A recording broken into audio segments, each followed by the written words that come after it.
through these equations. And I started to notice the impact of algorithmic feeds probably in the mid-2010s, around 2015, 2016.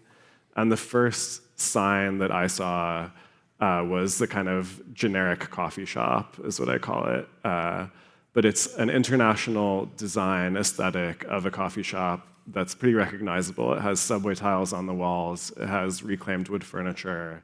It serves a cortado with latte art. There's probably avocado toast. And I started seeing these cafes popping up wherever I would travel as a journalist. So it didn't matter if I was in Madrid or Beijing or Tokyo or Los Angeles. There was always this kind of coffee shop. And there wasn't like a parent company like a Starbucks mandating that all these coffee shops look the same. Instead, there was this kind of harmonization of taste, as one person described it to me, where all of these independent baristas and coffee shop owners were gradually moving toward the same aesthetic, even though they might not have even been aware that they were all the same. And my theory became that what was connecting all of these coffee shops and baristas and designers was not like a parent company, it was instead Instagram. It was these new digital spaces that were emerging in the 2010s that were super globalized and connected individual people on such a real-time, granular basis that a barista in Tokyo could see what kind of latte art a barista in Brooklyn was pouring, and they could all kind of slowly copy each other and find this aesthetic average. And I think over time, that situation has intruded into all sorts of other facets of culture as well. So this kind of granular globalization and homogenization is also happening in music. Like we see how music now is shaped by the TikTok recommendation feed. You've probably all heard the Sabrina Carpenter song, Espresso, which was incredibly popular in the United States this past summer. But even this like massive pop star who had a really big hit single ended up releasing a sped up version of that single to better fit in with TikTok, which really prioritizes like density of sound and getting the hook in within the first microsecond. I think the same homogenization has happened in the art world with certain kinds of abstract or figurative painting. It's happened on Netflix where all the shows kind of look the same. It's happened in fashion. I mean, I think in the late 2010s, there was this homogenization of logos where every logo suddenly became this generic sans serif. And I think the net result is that everything feels boring. Like it feels dried, like sucked out of meaning. It feels less compelling to us. It doesn't move you at all. And with the book, I wanted to explore why that was happening and kind of break down the algorithmic force fields and try to get back to a place where we could better explore our personal tastes and understand what we like about culture and what we value in art or music or a coffee shop without being so manipulated by the recommendations. Because I think ultimately the problem here, it's not that algorithms themselves are bad or that the internet is terrible. It's that the algorithmic feeds that have dominated cultural distribution are controlled by these technology companies that are basically just extractive. And they're extracting our attention, selling advertising on it, and becoming the most valuable companies in the world because of that. So I think if there's a clear thesis of the book, it's that algorithms flattened culture, and the flattening was done on purpose almost by these companies to turn culture into content and just commodifying everything. And I think that's made things worse for all of us consumers. Mm-hmm. Okay, Álvaro, it's your turn now. Okay, well, thank you. It's great to be here. I feel a little bit like a fish out of water. I'm a neurologist, a neuroscientist. So let me give you a counterpart to what we were just hearing. Because maybe the problem or the solution, the understanding to the problem is not in what is out there. It's not in the technology. It's not in the algorithms. It's in the very nature of our human brain. So the argument I'm going to make is that we're the product and sometimes the victim of our brain. So bear with me, and let me try to develop 3 ideas so that you get a little bit of a sense of where I'm coming from. Human beings don't need brains to function. Octopuses don't have brains. They have a distributed nervous system. They have cells in every tentacle. The species evolution went in different ways, and only some animals have a brain, and the question, we among them, and the question is, why the heck do we have a brain, and why does it make sense to have it? It's a very expensive organ for the organism. It's 2%, in the case of humans, 2% of the weight of the organism. It's continuously consuming 20% of the energy.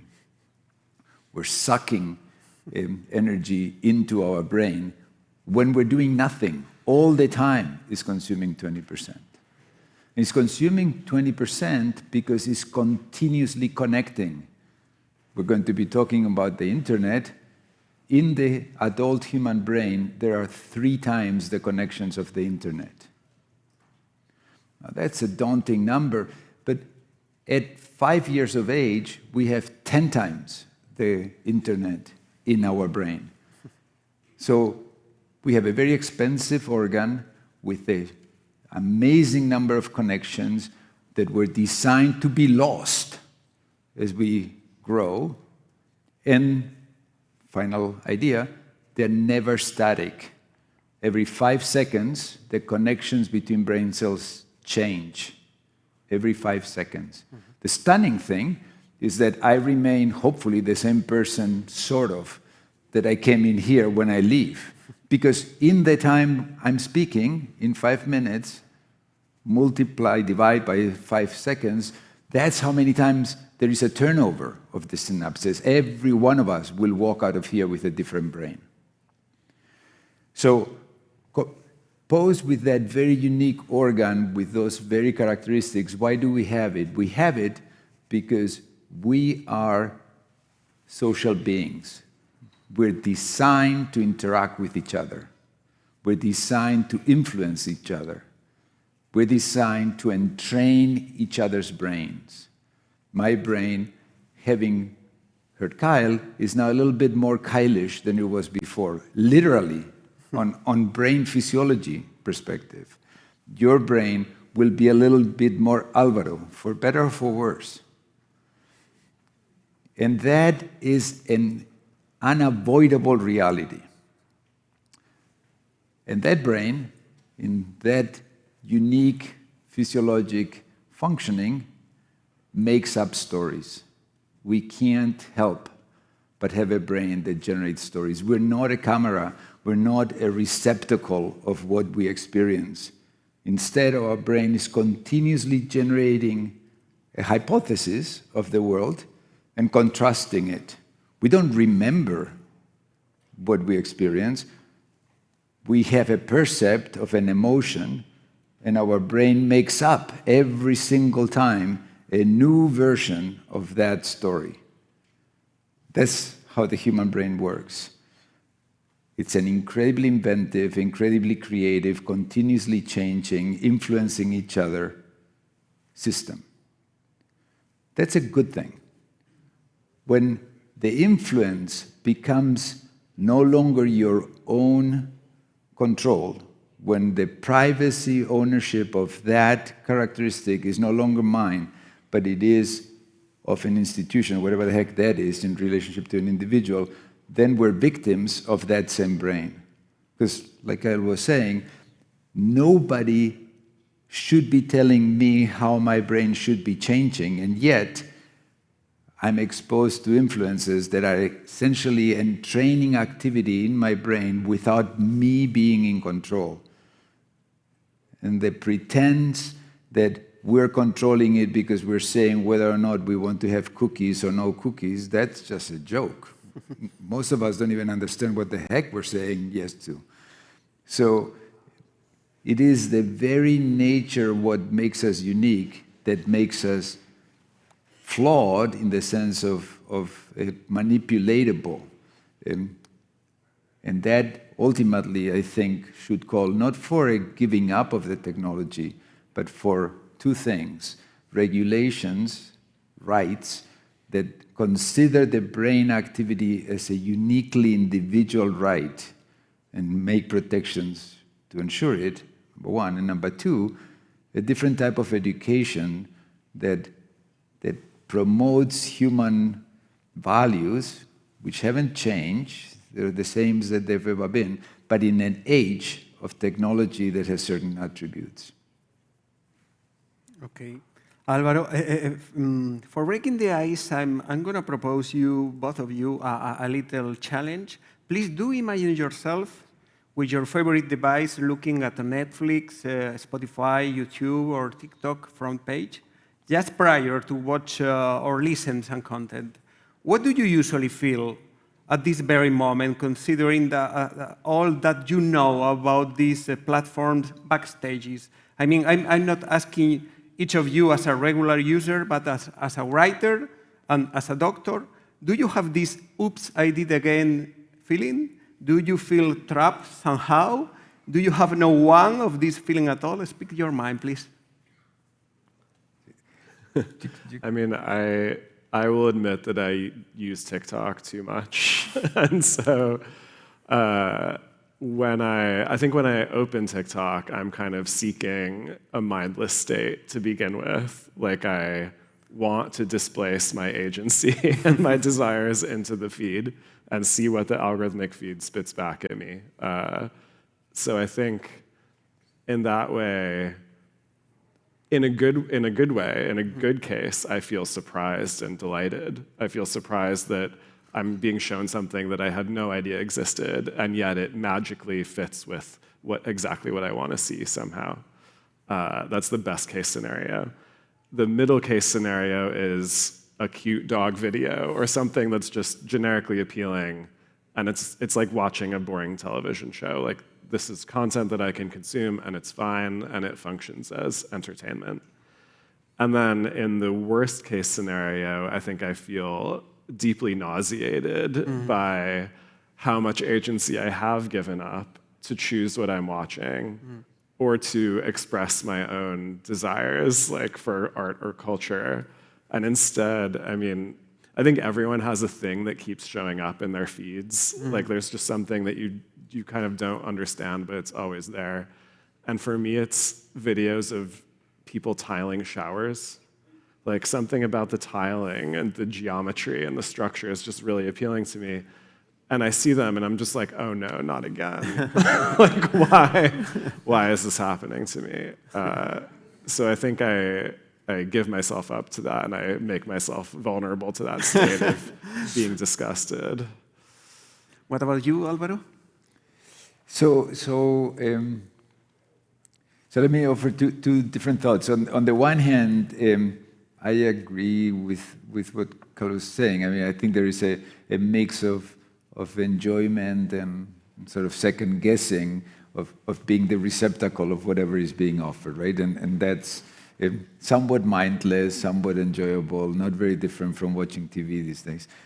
But I think that in my case, because I can't help it, there is something else that gets evoked. And what gets evoked is the fact that from a neurobiology point of view, from a brain activity point of view, getting to know or experiencing something that you could potentially touch or be touched by is very different than experiencing something that you cannot touch. Quite literally, when we have a potential physical contact, our brain activates the motor area as if we're going to move, as if we're going to defend ourselves, as if we're going to attack. Very evolutionarily crude, but it leads to a fundamental different way of knowing that item. And there is amazing results in regards to brain activity related to that, where people have been shown a real apple, physical apple, versus a made-up avatar of an apple or a virtual apple kind of thing. And they're so well done that subjectively you cannot tell them apart. You say that's a real apple, or that one, I don't know which one. But your brain knows.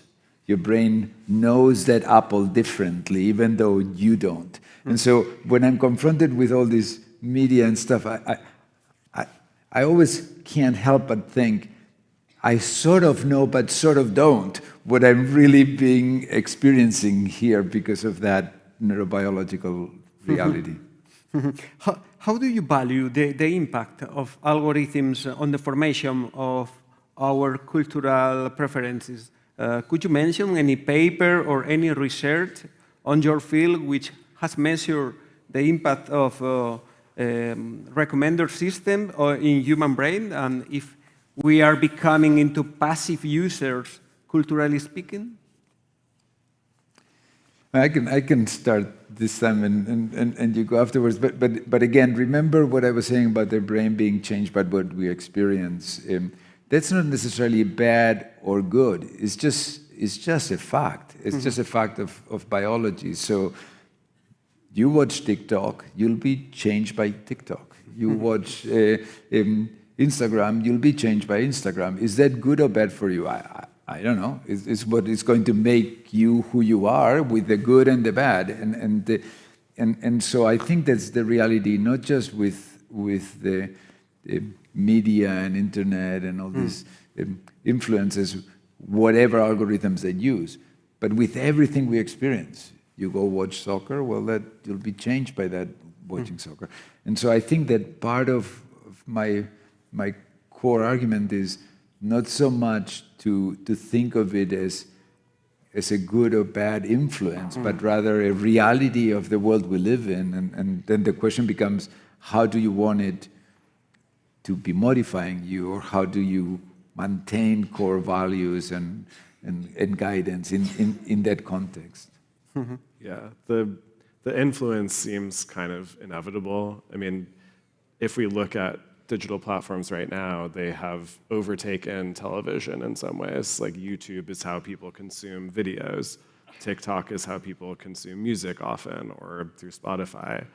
And there's 1 billion plus people on Facebook, 1 billion plus people on TikTok. It always strikes me that those are more people in the same place going through the same channels than has ever happened before. Like, there's no other mass experience that is the same for 1 billion people except for the Facebook feed. And all of those users are experiencing the same algorithm, the same kinds of recommendations. So I feel like that demonstrates just how powerful the algorithmic recommendations are in influencing mass culture. Like, what becomes popular right now, I think, is more or less dictated by what succeeds in an algorithmic space. And it is, I mean, I think it's a fact that we as cultural creators, or any creative person, we have to navigate that in terms of what we make. Like, we are thinking about how successful is my tweet, or how many likes does my Instagram post get. I think there's a reflexive mechanism in your brain, like subconsciously, that you are evaluating things based on how they'll succeed in these spaces. Yeah, it's like you have to fight through the web of algorithms right now. But sorry, what happens with that, what evokes in me is that if you have a system that basically gets grooved because of the plastic modification, and is confronted with another system that by that very grooving becomes more and more reinforcing of that groove, then you become more and more and more one way. In the world without such digital platforms driven by algorithms, you get exposed to other things. Here, we would need to, on purpose, disrupt the algorithm. And so that's why I'm saying we need to educate because otherwise there will not be surprise, because you're just being given what you just told the algorithm is what you want to be seeing. And that becomes a reinforcer of plasticity paths rather than a sort of shaker. So there has to be behavioral ownership on how we use those tools. Otherwise, Yeah, I think, I mean, the algorithm changes us, like the technology we use changes us, but in this moment, we can't change it back at all. That's right. Like, we can't tell Mark Zuckerberg to change our Facebook algorithm. We can't change the dials to how it works. And there's some newer technology that does allow you to do that, that might let you customize your algorithm or change how the platform functions. But right now, it's like a one-way street. Like, the groove is being caught in our brain, and we're not changing it back. Yeah. Were you surprised when brain rot, podredumbre cerebral, was chosen word of the year according to Oxford Dictionary? How important is pointing out to this topic? We are jumping here from culture consumption to mental health. Well, I think that if you base on what we know, which is that description that I gave of the brain continuously changing, that is a healthy brain. So you want a brain that is fundamentally dynamic, that remains fundamentally stochastic, probabilistic, and therefore, in order to maintain that, needs to be exposed to new challenges. If we have a technology-based world that progressively narrows the degrees of freedom of that system, the system becomes more rigid. That's easier to guide by others, but it's not good for the health of the system. That's not a healthy brain. A healthy brain is plastic. A steady, sort of inflexible brain is not a good thing. And so what are the consequences of such a system? Disorders of brain plasticity, dementias, depression, schizophrenia. Those are all manifestations, all biological causes of lack of plasticity in the brain that give rise to symptoms. The risk of these technologies is to induce an external modification of the expression of human genes that lead to a physiologic change that promotes pathology rather than promotes health. Is it possible to fool the algorithm in culture consumption without becoming a Luddite? I remember there is one single blockbuster store standing in Bend, Oregon, by the way. Yeah. I mean, I think it is possible to fight back against the algorithm. Yeah. I mean, right now, we're very aware of the effects of the algorithm. Like, we know what it feeds us, and we can't talk back to it, as we were saying, like the one-way street. But I heard a lot of stories from people who I interviewed about how they changed their own behavior in specific ways to go against what the algorithm was serving them. So if your recommendations are full of, I don't know, like real estate or something, you might consciously not click on any of that content in order to try to teach the algorithm that you no longer want it. But that doesn't work very well. I think the algorithmic feed is so strong that no matter what attempts we make to hack it or to change our own pattern of behavior, the algorithmic recommendation always goes back to what it knows about us. So this one young woman who I interviewed for my book had this problem on Twitter where she got really into astrology for a while. So she was keeping up with all of her rising signs or whatever. I don't know the vocabulary. But she got really deep into it, and she lived her life according to astrology. And then she realized that even that over-reliance on astrology was kind of damaging her mental health, and she was too obsessed with it. So she tried to get it out of her Twitter feed.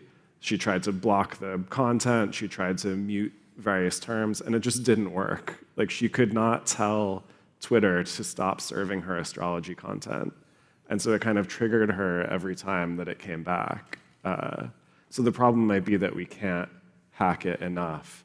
And the platforms also work in ways that circumvent our hacking. Like, there's, on Netflix, on the Netflix homepage, every show or movie has its own thumbnail. There's like the image that you see when you click on it.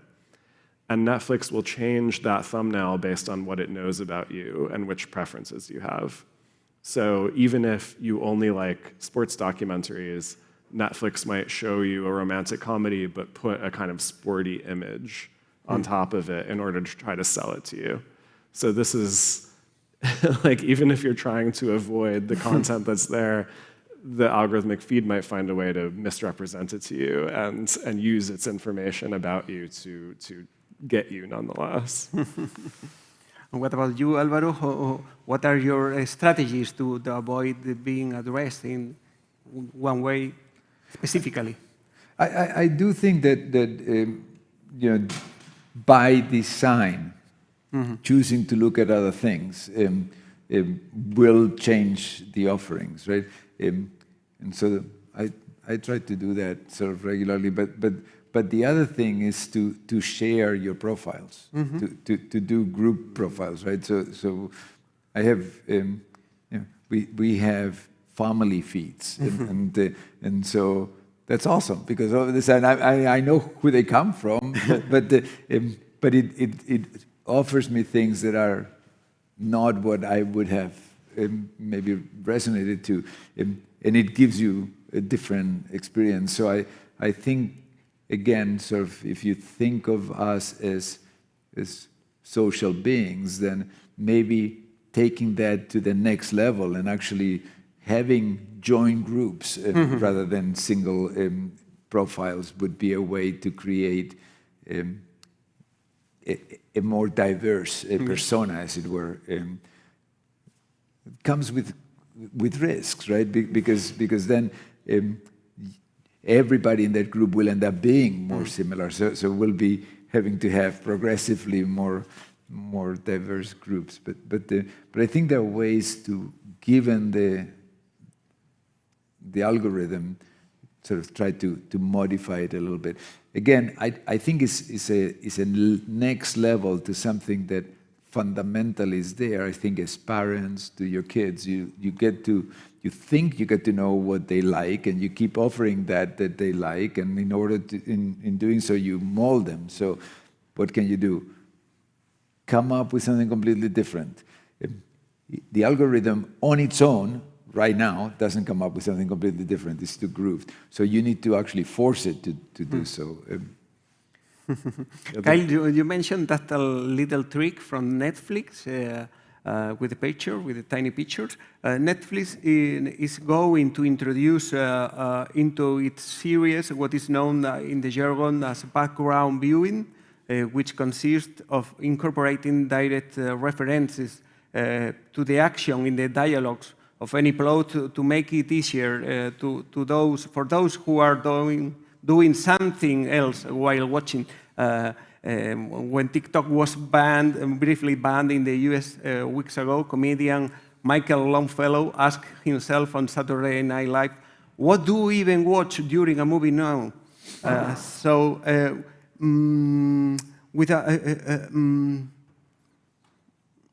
Could all this have any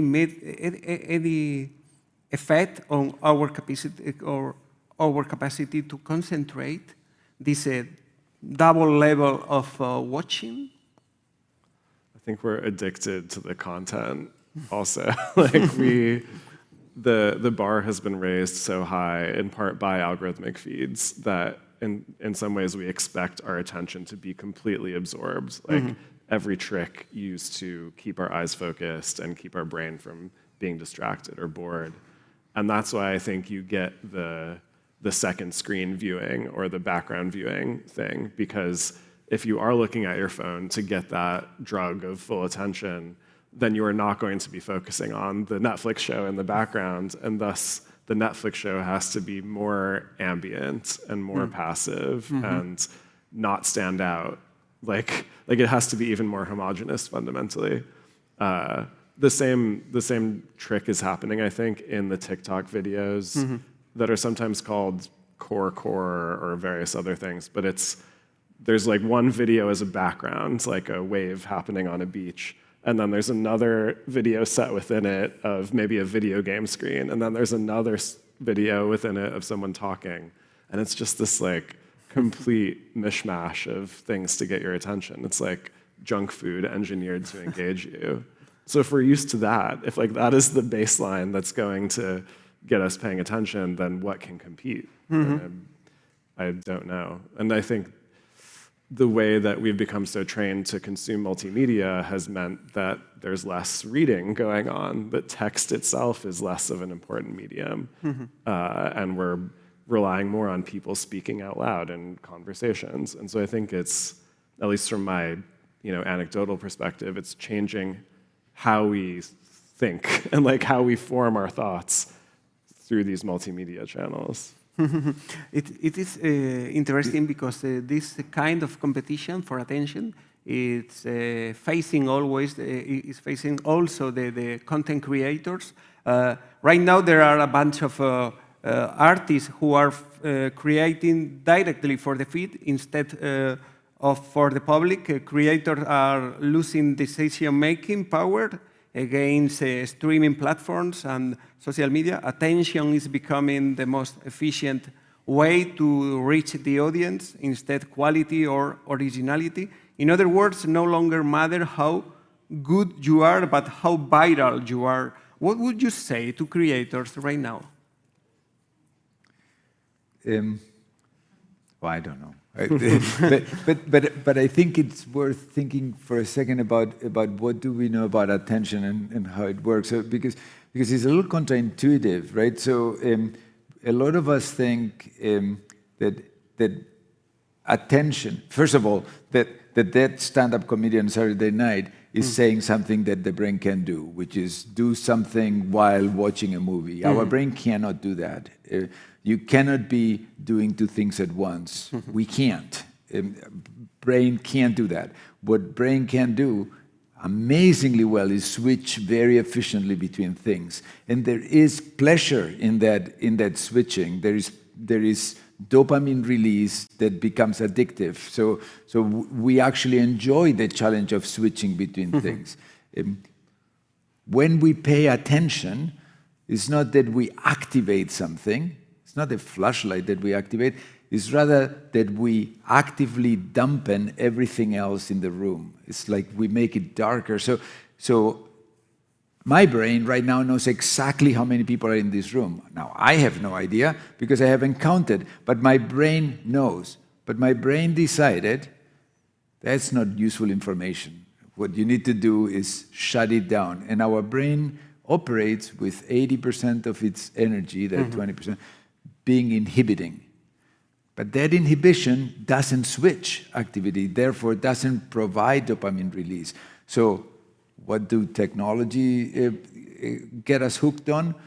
On the very fact that it inhibits the inhibition. It makes it hard to shut the brain down to allow us to focus. By doing that, we enjoy it because it's switching, gives us dopamine. But the risk is it bombards our brain with challenges that make it progressively harder to pay focused attention. So again, we become victims of the way the brain works. So if you want to be a successful creator, you have to make a choice. You have to make the choice, do you want the immediate reward that will come from giving people that switching, or do you want to make art, culture, that will sustain the individual ability to focus more and to stay on task? Okay, so AI, here we go. You can see now in the screen how AI-generated dishes are starting to seem much more attractive than dishes cooked by human chefs. This picture is included in a wonderful essay called Delicioso Algoritmo, published by the physician Eneko Axpe, who is watching us online. I would like to introduce the concept of visual hunger, which is the craving to see pictures of food and the behavioral, neurological, and physiological response that arise from a person's exposure to images depicting food. Let's say perhaps some people could live without culture, unlucky them, but all of us need to eat to survive. Which pros and cons do you find in an AI food designing?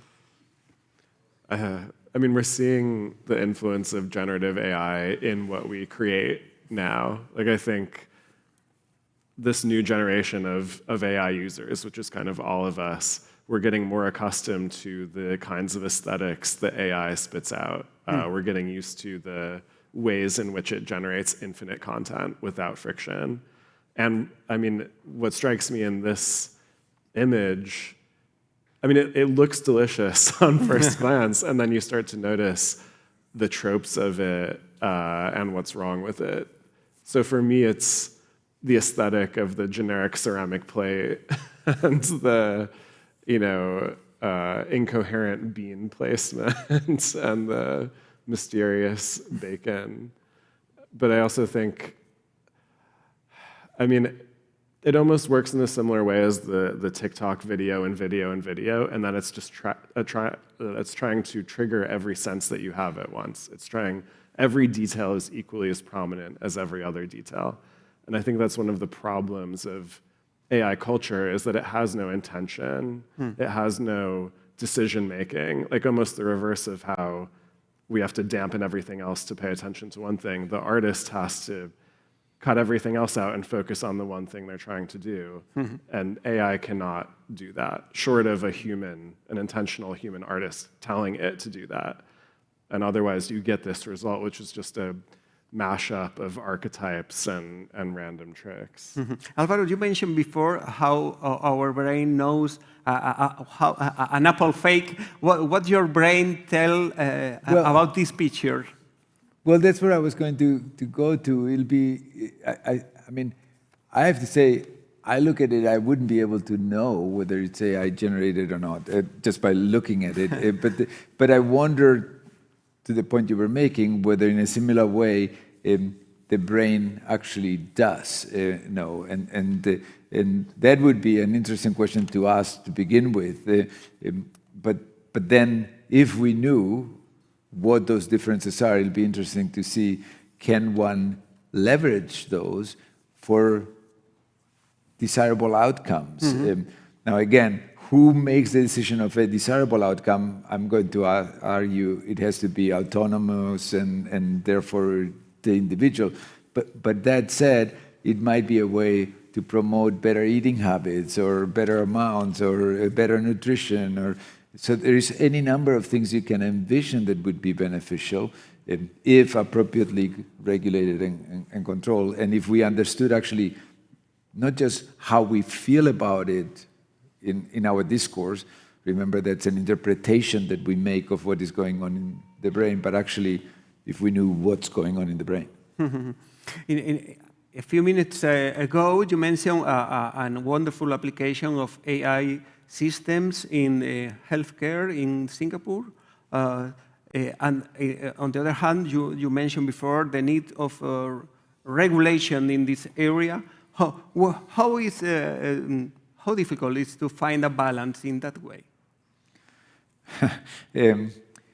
Well, I think we need to take interests of few out of the equation, which requires regulations. We are social beings, different in a negative way to put it. We are manipulative beings. We know, as humans, we can influence another. We can influence the other to make them live in peace and more lovingly, or to make them do for us what they wouldn't otherwise do. That's the nature of the human being. Technology can potentiate that nature. So how do we prevent it? Through regulations. We need rights that determine who owns what right, what explanations need to be given.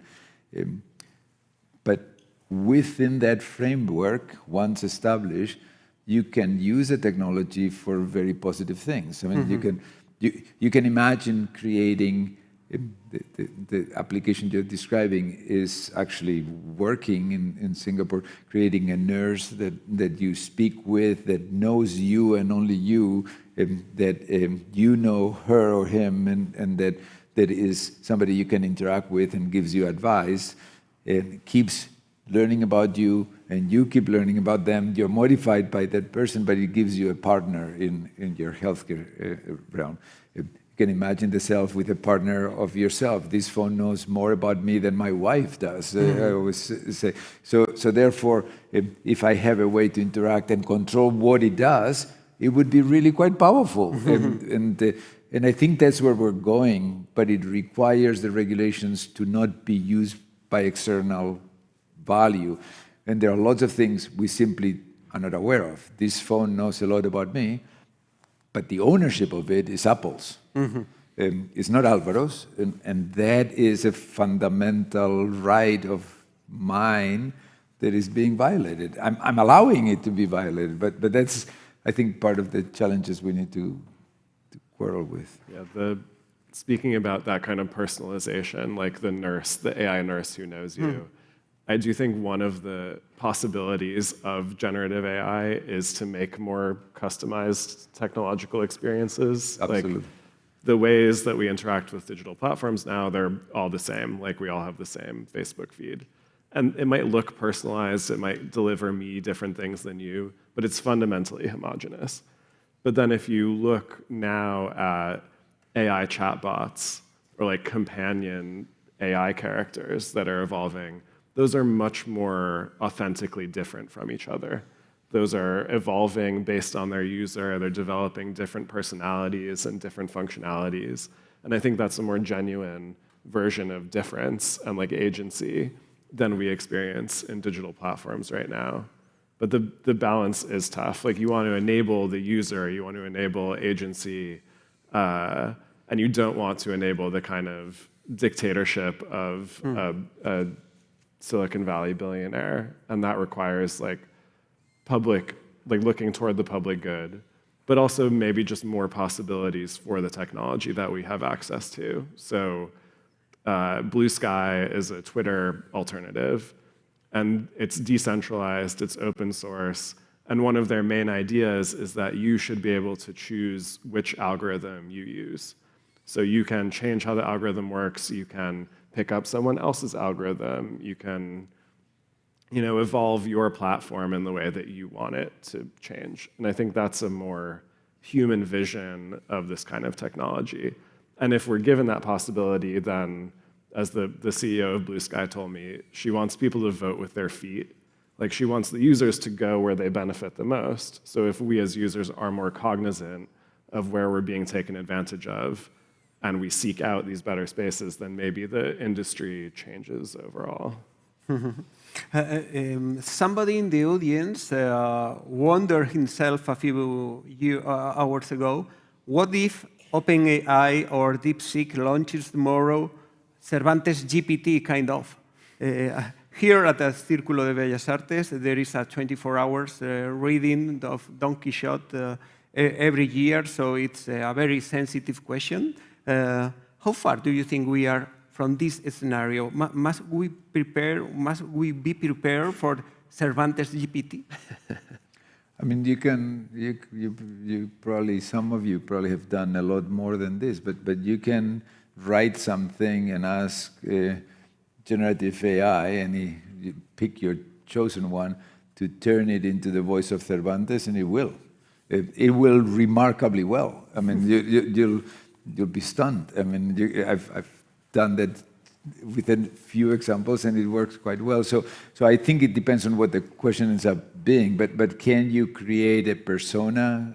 Can AI create a persona that my image of my evoke invention of what Cervantes would look like or be like or interact like can be reflected in there?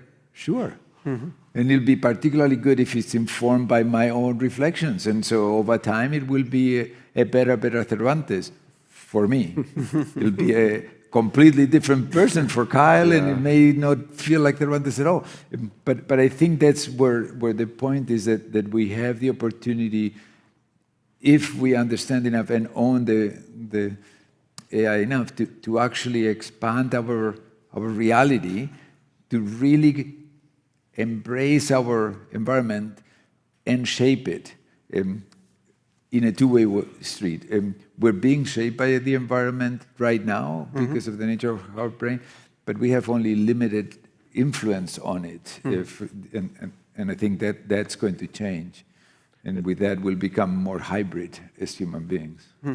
It does make me worried, though, because if you're experiencing your Cervantes and I'm experiencing my Cervantes, then where is the public Cervantes? You know, there is no public Cervantes. Yeah, then the culture becomes even more atomized and even more individualized, where I don't know what you're experiencing and how it's different from what I'm experiencing. And I mean, there are many alternatives, but the AI future of culture that I imagine is this kind of bubble of hyper-personalized material that is totally separate from any other person and cannot be shared in a way. I just don't agree with that. I would actually argue that right now, that bubble already exists. It's just not as powerful in its definition, but listening or reading Quixote evokes a different impression to you and to me of who Cervantes could have been. And so I think that uniqueness, differentiation is already there. I think the question becomes, if we maximize that, if we leverage that, how do we bridge it? Which I think is a very interesting and equally important question.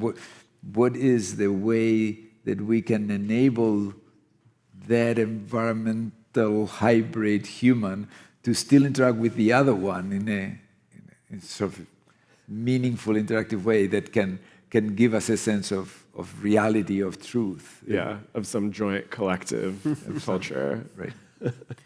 But not Cervantes, but Marta is showing up, and it means it's time to make the conversation wider. So any questions from the audience is really welcome. Por allí.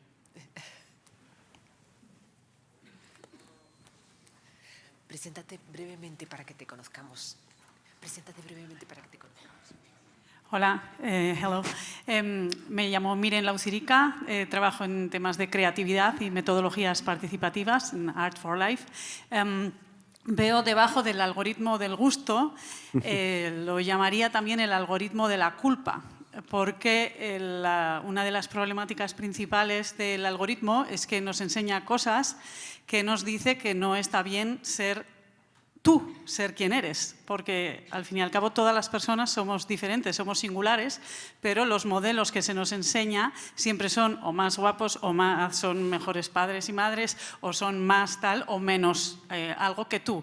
Entonces veo no tanto el cultivo del gusto, que también veo algo peligroso, la homogeneización, pero lo más difícil veo que la homogeneización es que ve mal que tú seas quien eres, ¿no? Quiero saber vuestro punto de vista al respecto. She is asking. She's remarking algorithm of taste should be algorithm of blame or guilt. Of guilt. Yeah. Guilt. Yeah. Right. Álvaro. And that kind of algorithm teaches us it's not okay to be ourselves because of comparison with the others, and how dangerous is homogenization because that kind of mirror effect. Yeah, I mean, I think Instagram has created this collective mirror where we all see each other and we all see each other's lives being broadcast in a much more granular way than we had before.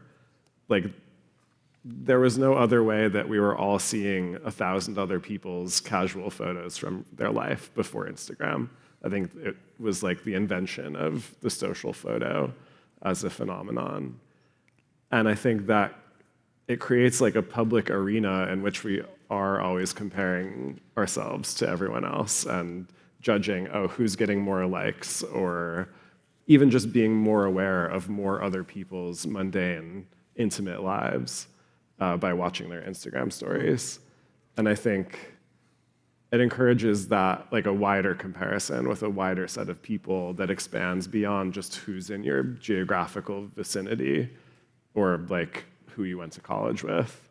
And so you end up, I mean, another facet of this is how Instagram has made all different kinds of content into one kind of content, like it all flows through the same channels. So even if you are getting updates from your friends and casual photos from people you know, those sit right next to celebrity selfies and posts from brands and targeted advertising.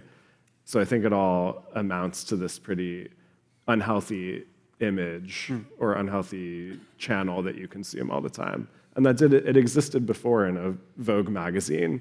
Like a Vogue magazine photo shoot was also manipulative, but at least you weren't scrolling through Vogue, hours a day and thinking that it had some direct relationship to your life. I think the intimacy and speed and volume of it is completely different than what came before. But is it the external feed that creates the guilt, or is it us that have the guilt that seek out that? So in other words, I don't think it's very different than what goes on when you walk the street. You walk the street and you see this guy and you go, God, what a handsome dude.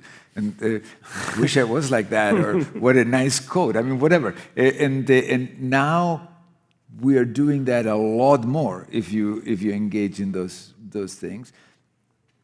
But we should also know that they're choosing to share the things that they think are going to evoke those feelings in us. So I don't think it's on the technology per se to be the responsible party. I think it's on the human use of that technology to be the responsible party. It's like, watch it and think, well, that's probably bullshit. That's not their life. They're staging it, and screw them. Poor souls. Look how much time they're wasting. So I think there is another whole discourse that we should be developing. That's what I meant with education of humanism in the age of technology. That technology is not going to go away, but we risk the loss of fundamental human properties by viewing it as, oh, I should be doing this, or it's a different thing than the day-to-day interaction with those that surround you. Another question? Tenemos otra pregunta aquí. Preséntate brevemente. Bueno, I'm Joanna Bravo. I'm an artist, and I'm also addicted to social media. And what really worries me is that, for instance, in my feed, I like to watch videos on yoga or fitness or things like that. But lately, I've seen, and then you can compare to those people, no, and say, oh, they are much better than me, and I'm not doing so much exercise. But lately, I see those are not real. They are not even humans. They are actually artificial intelligence made, and they have these boobs and this butt and these things that are completely impossible. Even they say things that are not even possible. And my fear is to get addicted to see things that are not even real, and how many hours we do scroll on people that do not even exist. No, that's so weird for me, no? And, well, just an observation, and you've seen it also. No? That yes, many yeah. profiles are not even real anymore. It's Yeah. not people behind them. So how maybe it's only Instagram, or whatever, whoever making these bots and making this artificial intelligence to have us addicted to this, no? Yeah. And sometimes it's easy to see, but sometimes, I'm not worried about the food. I'm worried about those that are actually telling me things, and no. But Instagram is not making it to make you addicted. I don't believe that. I think Instagram is making it to make money. I mean, it's as simple as that. So it's the fact that you behavior, I'm not saying you, all of our behavior, feeds into that, thus making the money, that leads to that. So again, it's a question of how do you control behavioral patterns the same way that you would do with anything else, given a system that is designed for a given outcome. The outcome is business success, money making, and whatnot. What do they choose to do that? Well, not very different than Nespresso. They keep coming up with different colors of the capsule so that you buy more coffee. So, I mean, or El Corte Inglés that puts a specific smell and the boxes in a different height. Other products are not gonna melt our brain, as you were saying, and causing so much... no nos va a causar tantos problemas mentales, no tomar... Bueno, sí, si te tomas 50 cafés, pero... I don't think it's very different. I see what you're saying. I think this is just more powerful technology to accomplish the same thing. I really think so. The technology is more powerful, sure. So we need more education, resistance, appropriate strategies, ownership to use that power rather than to be victims of that power. But as you said, like the regulation, no? You were talking about, we have to count on our politicians to do that? To do that regulation? Who's going to do that regulation? I do think there's some optimism here, though, because Facebook, which has been more pro-AI, pro-generative AI than almost any other company, Facebook tried to put out these chatbot characters that people would interact with or were supposed to interact with. And they were AI avatars, and they were supposed to be attractive and compelling, and users completely rejected them. Because they are not good enough. They're not good enough yet. Yet. But I hope, my hope is that people continue to reject them on some level. Maybe they'll be so compelling and so believable that they will fool us all. But I think there is some elements, like the brain perceiving a real thing, that we will be aware that this is fake and hopefully not want to consume it. So can I ask why? Why do we hope that we reject it? I mean, maybe so as not to have the unrealistic expectation of a... So again, this thing was inconceivable 2 generations ago. Has it changed my brain? Absolutely. I mean, GPS, very famous study years ago, taxi drivers in London have larger hippocampi, right? Why? Because they had this map of London. Now they don't anymore because they use GPS. Because they did, they were more protected for Alzheimer's. Now they are not anymore. That's real biology of technology.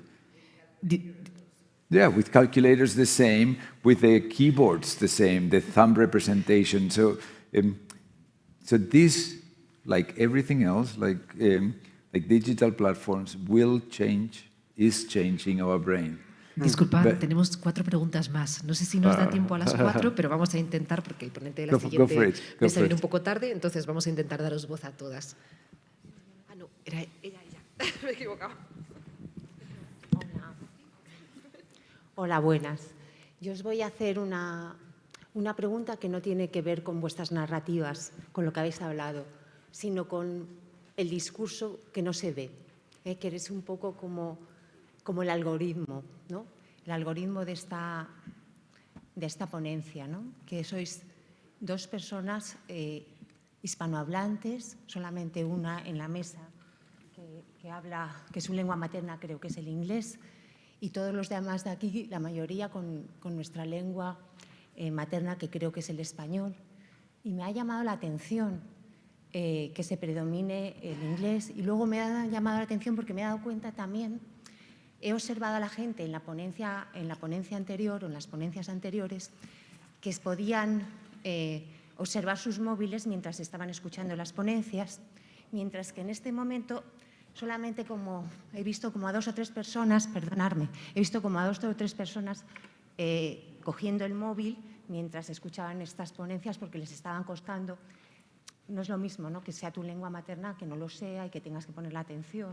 Entonces, sí, esto es que lo estoy diciendo porque también tenemos que reflexionar que aparte de los algoritmos también hay se escogen, ¿entiendes? Es decir, nos influyen muchísimas otras cosas también, que no es la inteligencia artificial en las tomas de decisiones y que nos están influyendo también a cómo nuestro cerebro conecta todo esto. Lo he querido traer aquí porque la verdad es que me ha llamado mucho la atención. Me han encantado vuestras ponencias, no les quito el valor, pero me ha llamado la atención. He tenido que compartirlo, la verdad. Gracias. ¿Y me podéis responder? ¿Por qué la elección y cómo ha sido? ¿Y por qué? Sí, porque me parece... Si no tengo también preguntas, me gustaría proponer una pregunta de alguien que está online para darles voz. Creo que la contestación muy breve es que si yo hablo español y Kyle habla en inglés, entonces hay una falta de discurso entre los dos que se hace más difícil y por eso era la decisión de hablar en inglés. El hueco que existiría entre hablar dos personas en castellano y una tercera en inglés es más grande que el que existe entre hablar los